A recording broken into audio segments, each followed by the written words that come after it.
السلام عليكم ورحمة الله وبركاته. أحبابي في الله، الموضوع ليس خياليا على الإطلاق، بل إنه بكل أسف معاييره حقيقية بكل معاني الكلمة. لذلك حبيبي أرجو منك أن تشاهد هذا الفيديو لآخره وأنت في غاية التركيز. أحمد وخالد صديقان مقربان لبعضهما منذ الصغر. مرت الأيام وتزوج أحمد من الفتاة التي كان يحبها، ولكن كان خالد ذو أخلاق سيئة يتزوج مثل صديقه. مرت الأيام ويوما بعد يوم بدأت تسوق أخلاق أحمد بسبب صديقه خالد، وكان دائما لا يجتمع إلا لشرب الخمر والكحوليات وفعل الذنوب والمعاصي. حتى أتى يوم من الأيام وطلب خالد من صديقه أحمد طلبا غريبا جدا. قال له إنه تعرف على زوجة إمام مسجد ما، ويريد منه أن يذهب إلى المسجد ويجلس مع الإمام حتى يلهيه في الحديث عن أي شيء، بينما كان خالد في منزل الشيخ ويخلو مع زوجته. وطلب منه عندما يذهب الشيخ يتصل به على الفور يخبره ليخرج قبل أن يراه الشيخ. وافق أحمد وبالفعل ذهب إلى المسجد وظل يلهي الشيخ في الحديث عن الجنة والنار وبعض الأمور الدينية. ظل الأمر يتكرر هكذا لمدة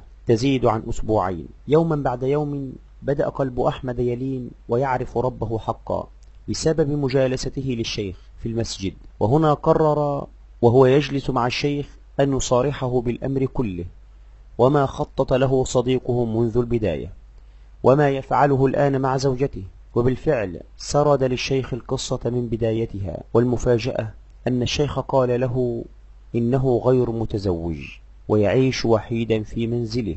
غضب أحمد وذهب مسرعا إلى المنزل ليجد صديقه مع زوجته. يا الله، لقد صدم أحمد في صديق عمره منذ الطفولة صدمة كبيرة.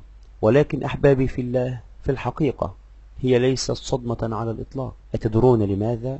لأن الله عز وجل أخبرنا منذ البداية بأن أصدقاء السوء لا يجلبون لنا أي خير، وأيضا حذرنا الله عز وجل ورسوله منهم. لذلك حبيبي في الله، إن كان يوجد لديك صديق مقرب لك تتجمعون على شرب الخمر أو الزنا أو شيء يغضب الله عز وجل، فعليك الآن أن تنتبه جيدا وتنتظر الخيانة من هذا الصديق.